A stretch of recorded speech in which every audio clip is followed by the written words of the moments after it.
Hello everyone. आज की इस क्लास में राजस्थान पीजीडी एग्ज़ाम जो अभी 2025 में हुआ है उसका पेपर देखने वाले हैं। एंड ये थर्ड क्लासेस से पहले दो और क्लासेस हो चुकी हैं जिसमें हम लोगों ने क्वेश्चंस को देखे हैं। आज बाद के क्वेश्चंस को कराया जाएगा। एक इन्फॉर्मेशन है आप सभी के लिए, समाजशास्त्र से संबंधित सभी परीक्षाओं के लिए यहाँ पर प्रैक्टिस सेट एंड सोशियोलॉजी के नोट्स पीडीएफ फॉर्मेट में प्रोवाइड कराए जा रहे हैं। एंड इससे संबंधित जानकारी के लिए यहाँ पर व्हाट्सएप नंबर दिया गया है जिस पर आप मैसेज करके पूरी जानकारी ले सकते हैं। नंबर है 790-555-3851। समाजशास्त्र के नोट्स की बात की जाए तो ये नोट्स सभी परीक्षाओं को ध्यान में रखकर तैयार किए गए हैं। सभी परीक्षाओं के लिए ये नोट्स उपयोगी हैं। राजस्थान असिस्टेंट प्रोफेसर का जीएस का प्रैक्टिस सेट भी आपको यहाँ पर मिल जाएगा जिसमें आपको 15 प्रैक्टिस सेट देखने को मिलेंगे। एंड राजस्थान असिस्टेंट प्रोफेसर का सोशियोलॉजी का प्रैक्टिस सेट भी आपको जल्द ही मिलने वाला है, वो तैयार किया जा रहा है। ठीक है, कोई भी इससे जुड़ी हुई जानकारी चाहते हैं तो आप व्हाट्सएप पर मैसेज करके पूछ सकते हैं। 50 प्रश्न हो चुके थे, यहाँ तक हो गया था। एंड ये प्रश्न थोड़ा इसमें एक ऑप्शन नहीं था, ठीक है, कंप्लीट नहीं था। अब ये इसे देख लीजिए। प्रश्न है, तारवाड़ परिवार की विशेषताओं के सही जोड़े को इंगित करिए। तारवाड़ परिवार से संबंधित सही कथन क्या है, ये यहाँ पर बताना है। देखिए यहाँ पर विकल्प ए है, यह एक मातृवंशीय संयुक्त परिवार है। इसके अलावा यह एक पितृवंशीय संयुक्त परिवार है। यह मालाबार के नायरों में पाया जाता है। तारवाड़ की संपत्ति केवल स्त्रियों की होती है। कणवार तारवाड़ की संपत्ति का प्रबंधक होता है। तारवाड़ का आकार जब बड़ा हो जाए तब उसको तावजी में विभक्त किया जाता है। तो यहाँ पर कौन सा विकल्प सही हो जाएगा? राइट आंसर है कि यह एक मातृवंशीय संयुक्त परिवार है। या मालाबार के नायर जनजाति में पाया जाता है। कनवाड़ तारवाड़ की संपत्ति का प्रबंधक होता है और तारवाड़ का आकार जब बड़ा हो जाए तब उसको तावजी में विभक्त किया जाता है। यहाँ पर क्या होगा? सेकंड हो जाएगा। ठीक है, यहाँ पर विकल्प दूसरा राइट आंसर हो जाएगा। दक्षिण भारत में मातृवंशीय संयुक्त परिवार है तारवाड़। ठीक है, तारवाड़ दक्षिण भारत में जो ज्वाइंट फैमिली है, मातृवंशीय संयुक्त परिवार है जिसे तारवाड़ के नाम से कहा जाता है। ठीक है, नायर जनजातियों में देखने को मिलता है, तो यहाँ पर दूसरा विकल्प सही हो जाएगा। प्रश्न है, मर्डॉक ने नातेदारी की श्रेणियों की विवेचना करते हुए प्रत्येक श्रेणी के संबंधियों की संख्या बताई है। इनकी सही संख्या क्या है?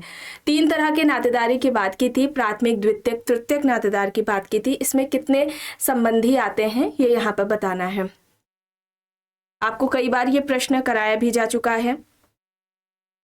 इसमें तीनों पूछ लिया गया है। ज्यादातर जो परीक्षाएं हुई हैं, चाहे वो net, PGT, GIC, assistant professor हो, इन सभी एग्जाम्स में ऐसे पूछा जाता है कि मर्डॉक ने नातेदारी में जो प्राथमिक नातेदारी है उसमें नातेदारों की संख्या कितनी है, या द्वितीयक नातेदारों का पूछ लिया या तृतीयक नातेदारों का पूछ लिया, इस तरीके से पूछा जाता है। और इसमें तीनों का पूछ लिया गया।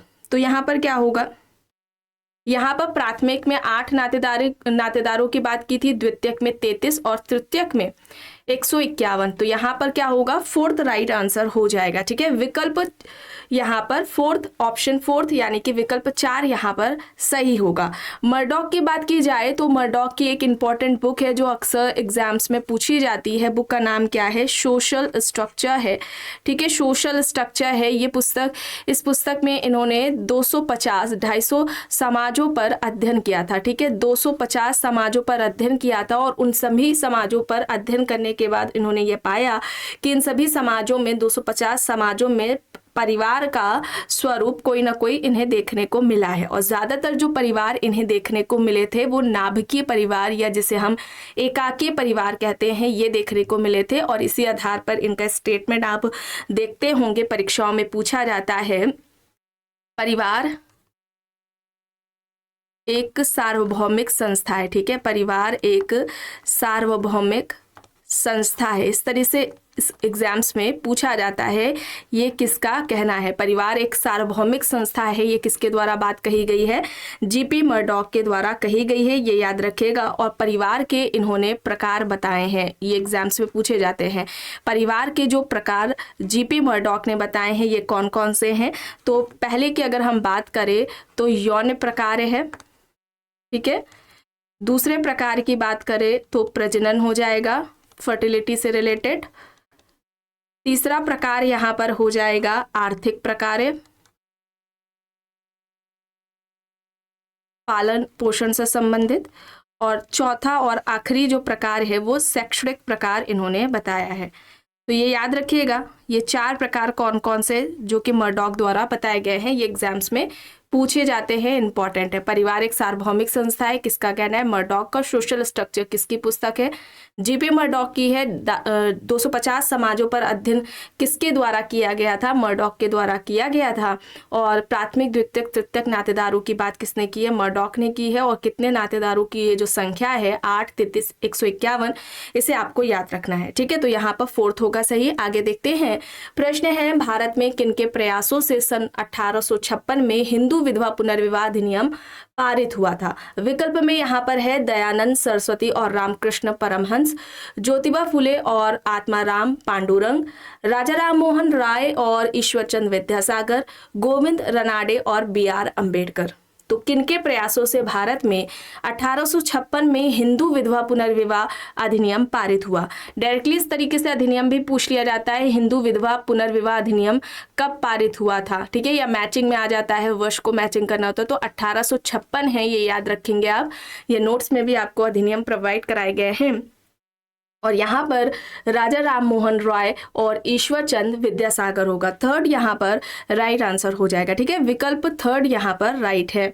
आगे देखते हैं, प्रश्न है, या किसने कहा कि नातेदारी मात्र रिश्तेदारों के मध्य का संबंध है, यानी वे लोग जो वास्तविक, अनुमानित या काल्पनिक रक्त संबंध से जुड़े होते हैं। ऑप्शंस में है Abercrombie, Robin Fox, Radcliffe Brown, Nimkoff. बताएं, नातेदारी मात्र रिश्तेदारों के मध्य का संबंध है, यानी वे लोग जो वास्तविक, अनुमानित या काल्पनिक रक्त संबंध से जुड़े होते हैं। यह कथन किसका है, किसके द्वारा यह बात कही गई है।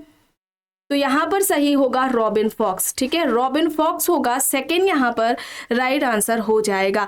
अच्छा, यहाँ पर एक आपको नातेदारी से जुड़ा हुआ इंपॉर्टेंट फैक्ट बताया जा रहा है, जो कि एग्जाम्स में उनसे रिलेटेड प्रश्न पूछे जाते हैं। मॉर्गन का आपको नाम याद आ रहा होगा। मॉर्गन, ये फैमिली से रिलेटेड जब क्लासेस हुई थी, नातेदारी से रिलेटेड जब क्लासेस हुई थी, तो उसमें भी कराया गया है, ठीक है। मॉर्गन पहले थे जिन्होंने नातेदारी शब्दावलियों का व्यवस्थित अध्ययन किया था। याद रखिएगा, मॉर्गन ने सबसे पहले, सर्वप्रथम मॉर्गन ने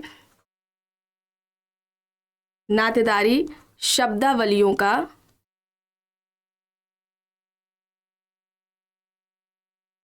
व्यवस्थित अध्ययन किया था, ठीक है। व्यवस्थित अध्ययन किसका माना जाता है नातेदारी शब्दावलियों पर, तो मॉर्गन का माना जाता है। और 2 इन्होंने बताए थे, 2 की बात की थी। एक तो वर्गात्मक नातेदारी, याद रखेंगे आप, वर्गात्मक नातेदारी। दूसरा हो जाएगा विवरणात्मक नातेदारी। तो ये 2 प्रकार किसने बताए हैं नातेदारी से संबंधित, ये इन 2 शब्दावलियों का प्रयोग, वर्गात्मक नातेदारी और विवरणात्मक नातेदारी का प्रयोग किसने किया है, मॉर्गन ने किया है। ये इंपॉर्टेंट है, याद रखेंगे आप। एंड रेडक्लिफ ब्राउन का नाम आता है, ये याद रखिएगा, रेडक्लिफ ब्राउन, ठीक है। रेडक्लिफ ब्राउन ने वर्गात्मक नातेदारी शब्दावली से संबंधित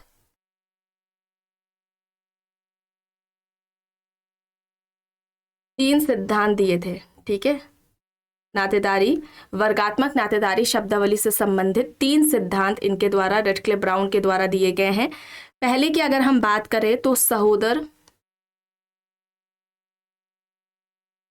सहोदर एकता का सिद्धांत है, ठीक है। सहोदर एकता का सिद्धांत है।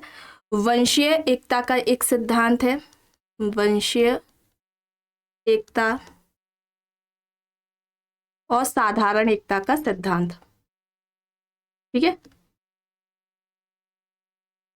ये इंपॉर्टेंट है, पूछा जा सकता है, याद रखेंगे आप। सहोदर एकता का सिद्धांत, वंशीय एकता का सिद्धांत, साधारण एकता का सिद्धांत किसके द्वारा बताया गया है, रेडक्लिफ ब्राउन के द्वारा। और ये वर्गात्मक नातेदारी शब्दावलियों से संबंधित 3 सिद्धांत बताएंगे।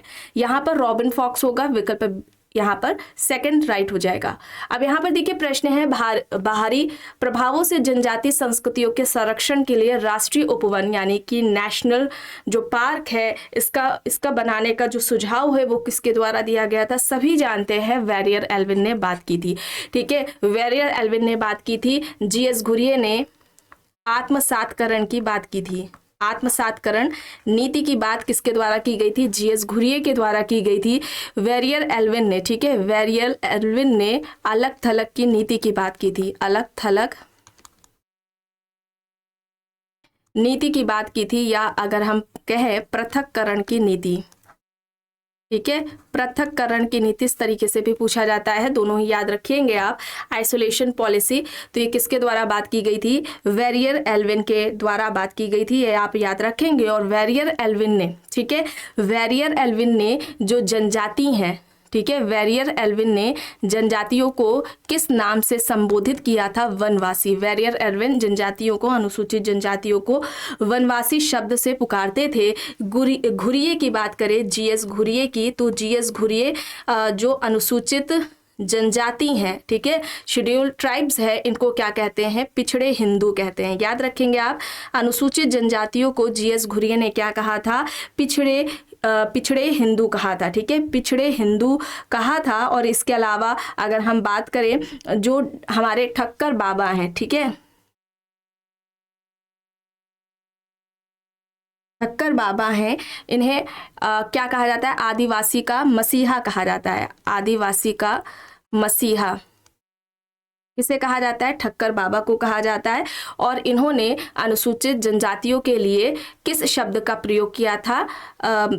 वही क्या कहा था इन्होंने? आदिवासी। ठीक है, आदिवासी, अनुसूचित जनजातियों को इन्होंने, या जनजातियों को इन्होंने आदिवासी शब्द का प्रयोग किया था। और हमारे भारतीय संविधान में जनजातियों के लिए अनुसूचित जनजाति शब्द का प्रयोग किया गया है। ठीक है, तो ये इम्पॉर्टेंट है, इसे याद रखिएगा। और अगर हम हट्टन की बात करें, ठीक है, हट्टन की बात करें तो याद रखेंगे हट्टन ने क्या कहा था इनके लिए? अनुसूचित जनजातियों को हट्टन आदिम जाति कहते हैं।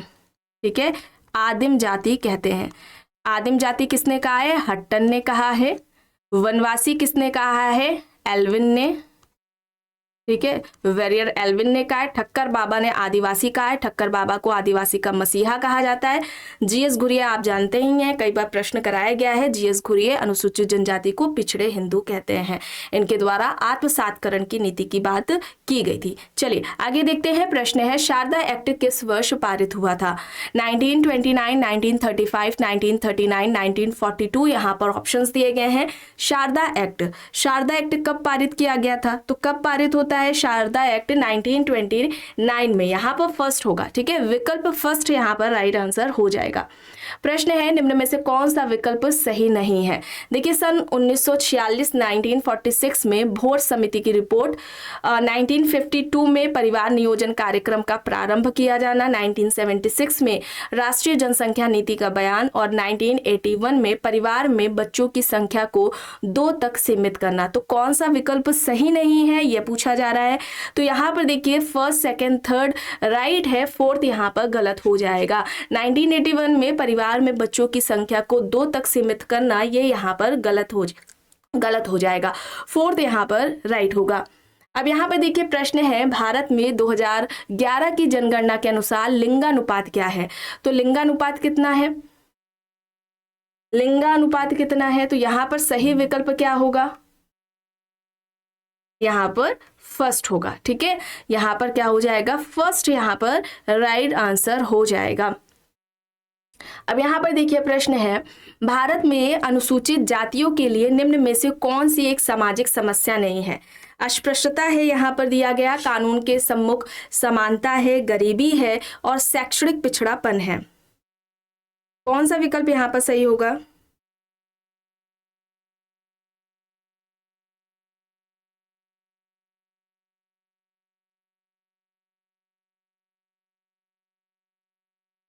अस्पृश्यता, कानून के सम्मुख समानता, गरीबी, शैक्षणिक पिछड़ापन यहाँ पर ऑप्शंस है। तो राइट आंसर यहाँ पर क्या होगा? यहाँ पर कानून के सम्मुख समानता ये समस्या नहीं है, ठीक है, यहाँ पर सेकंड हो जाएगा विकल्प, यहाँ पर दूसरा सही होगा, ठीक है, दूसरा सही होगा। और बात की जाए अनुसूचित जातियों की, ठीक है, अनुसूचित जातियों शेड्यूल कास्ट की बात की जाए तो इस शब्द का जो प्रयोग है सबसे पहले वो किसके द्वारा किया गया था, 1927 में किसने किया था, साइमन कमीशन ने किया था, ठीक है, साइमन कमीशन के द्वारा 1927 में जो अनुसूचित जाति है इस शब्द का प्रयोग किया गया था। और भारत सरकार अधिनियम 1935 में भी अनुसूचित जातियों की बात की है। साइमन कमीशन ने कितनी जातियों को अनुसूचित जाति कहा था, तो जातियां कितनी है साइमन कमीशन के द्वारा बताई गई थी 429, ठीक है, 429 जो जातियां हैं ये अनुसूचित जातियां बताई गई थी साइमन कमीशन के द्वारा, जिसे 1935 भारत सरकार अधिनियम 1935 में की लिस्ट में शामिल किया गया था।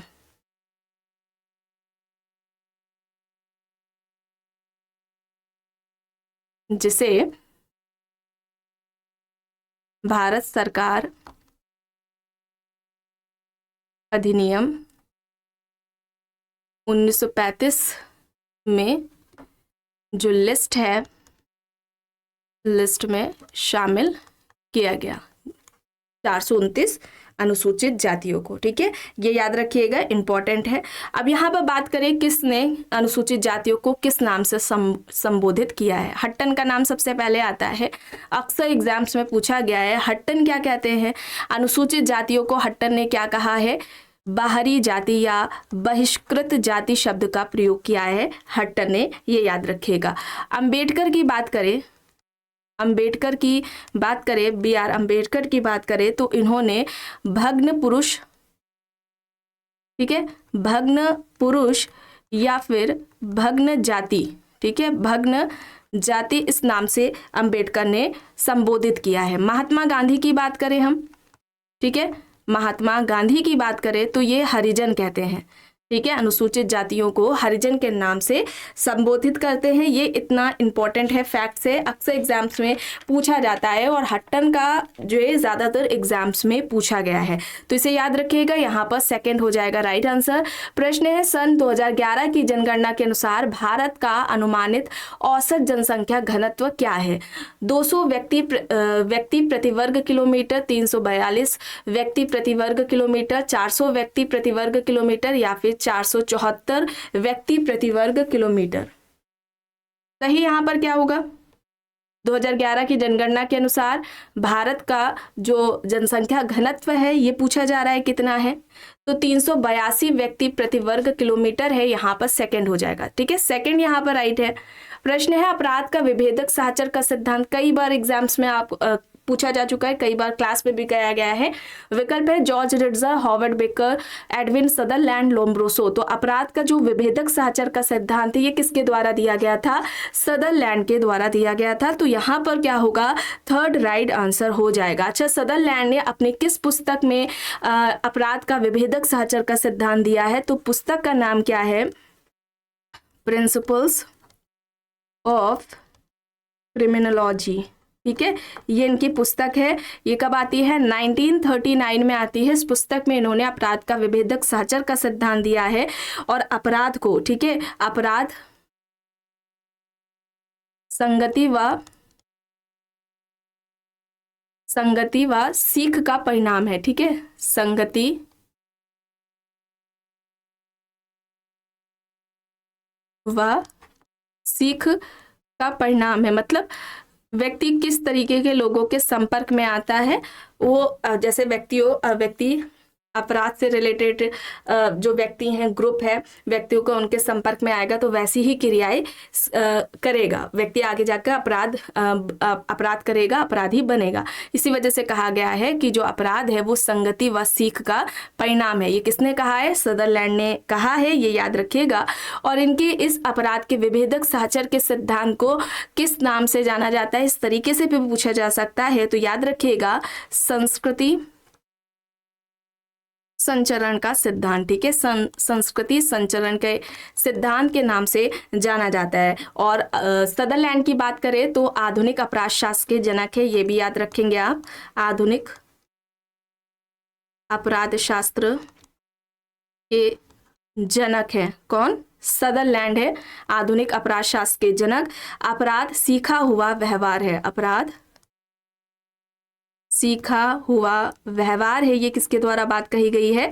सदरलैंड के द्वारा कही गई है। ये याद रखेंगे, ये इंपॉर्टेंट है। और इन्होंने अपराधियों के 2 प्रकार बताए थे, ठीक है।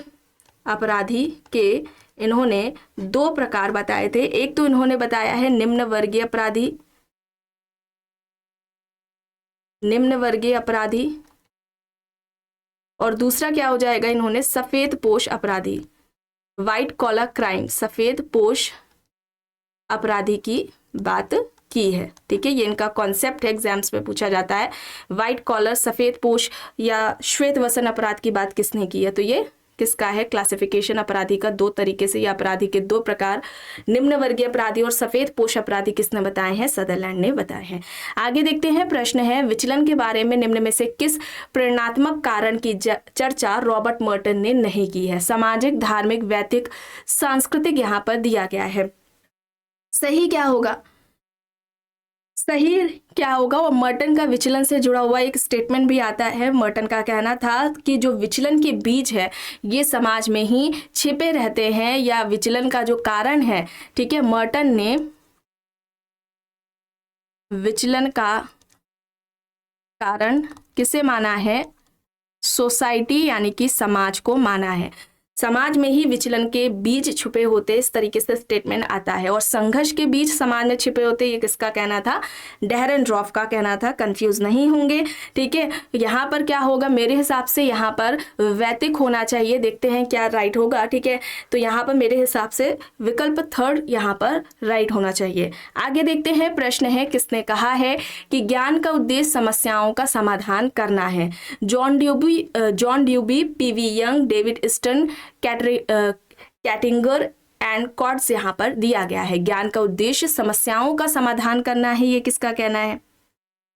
यहाँ पर राइट आंसर जॉन ड्यूबी होगा, ठीक है। जॉन ड्यूबी होगा फर्स्ट, यहाँ पर राइट आंसर हो जाएगा, ठीक है। विकल्प 1 यहाँ पर सही है, ठीक है। जॉन ड्यूबी ने कहा था ज्ञान कोई स्थिर वस्तु नहीं है, बल्कि यह यानी कि ज्ञान लगातार विकसित होता रहता है। ज्ञान कोई स्थिर वस्तु नहीं है, बल्कि यह लगातार विकसित होता रहता है।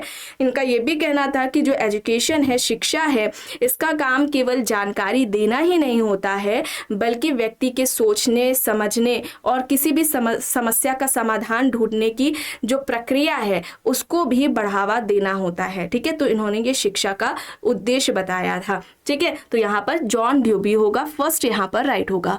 अब यहाँ पर देखिए प्रश्न है, भारत में औसत वार्षिक जन्म दर के बारे में निम्न में से कौन सा सही है? तो यहाँ पर सही क्या होगा? 1951 से 1961 में 40 प्रति हजार थी और जन्म दर, जो कि सन 2011 में घटकर 20.11 प्रति हजार हो गई है। फर्स्ट यहाँ पर राइट होगा, ठीक है। फर्स्ट यहाँ पर राइट आंसर हो जाएगा। प्रश्न है किसने सामाजिक अनुसंधान को ऐसे वैज्ञानिक प्रयास के रूप में परिभाषित किया है जिसका उद्देश्य तार्किक और क्रमबद्ध प्रविधियां द्वारा, ऑप्शंस है यहाँ पर, नए तथ्यों को खोजना या पुराने तथ्यों की पुष्टि और परीक्षण करना। दूसरा है यहाँ पर सैद्धांतिक संदर्भ संरचना के अंतर्गत उनके अनुक्रमों, अंतर्संबंधों व कारणात्मक व्याख्याओं का विश्लेषण करना। तीसरा है मानव व्यवहार के विश्वसनीय और वैध अध्ययन करने में सहायक नए वैज्ञानिक उपकरणों, संबंधों और सिद्धांतों को विकसित करना। यहाँ पर विकल्प में PV Young, Bogardus, Goode and Hatt, Karl Pearson यहाँ पर दिया गया है। राइट आंसर यहाँ पर क्या होगा?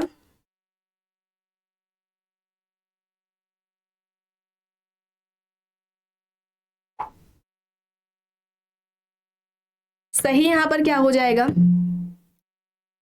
सही यहाँ पर गुड एंड हॉट होगा, ठीक है। गुड एंड हॉट होगा, यहाँ पर थर्ड राइट आंसर हो जाएगा।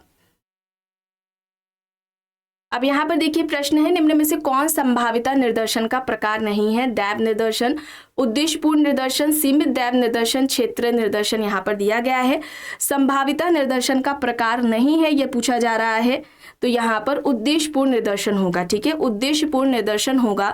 सेकंड यहाँ पर राइट आंसर हो जाएगा, यह असंभावित निदर्शन के अंतर्गत आता है। ठीक है, गुड एंड हॉट ने क्या कहा था, निदर्शन एक विस्तृत समूह का लघुतर प्रतिनिधि है। ये इंपॉर्टेंट है, याद रखिएगा, निदर्शन एक विस्तृत समूह का लघुतर प्रतिनिधि है।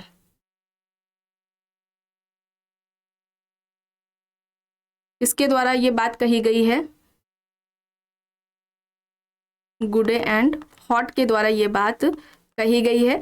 निदर्शन एक विस्तृत समूह का लघुतर प्रतिनिधि है, इंपॉर्टेंट है, इसे याद रखिएगा। आगे देखते हैं, प्रश्न है, समग्र का निर्धारण निम्न में से किस पर निर्भर नहीं होता। विषय वस्तु, सीमा, समय, अपेक्षित सटीकता। यहाँ पर ऑप्शंस है, समग्र का निर्धारण निम्न में से किस पर नहीं होता। विषय वस्तु, सीमा, समय, अपेक्षित सटीकता यहाँ पर विकल्प है। समग्र यानी कि यूनिवर्स, या हम कहें कि शोधकर्ता जहाँ से सैंपल का चुनाव करता है, वो जनसंख्या क्या है या समूह क्या है, उसकी क्या सीमा होनी चाहिए, समय विशेष क्या होना चाहिए, विषय वस्तु क्या होनी चाहिए, इसका तो ध्यान रखते हैं। अपेक्षित सटीकता यहाँ पर होगा। ठीक है, यहाँ पर फोर्थ राइट आंसर हो जाएगा। नहीं है ये पूछा जा रहा है तो फोर्थ यहाँ पर सही होगा। प्रश्न है, ब्लैक एंड चैंपियन ने संभावना मूलक निदर्शन के प्रयोग में कौन सी शर्त नहीं बताई है। पहला है प्रत्येक इकाई को चुने जाने का समान अवसर। दूसरा है अपेक्षित निदर्शन की मात्रा की निश्चितता। तीसरा है समग्र की परिभाषा और उसके आकार का पूर्ण ज्ञान। चौथा है अध्ययन के चरों का ज्ञान। सही क्या है, ब्लैक एंड चैंपियन के संभावना मूलक निदर्शन के प्रयोग में कौन सी शर्त नहीं बताई गई है। तो यहाँ पर राइट आंसर फोर्थ होगा, अध्ययन के चरों का ज्ञान। ठीक है, फोर्थ यहाँ पर सही होगा। प्रश्न है, सामाजिक शोध में किसने तार्किक और व्यवस्थित विधियों के प्रयोग पर बल दिया है। ई from, D home, PV young, J William. यहाँ पर ऑप्शंस हैं।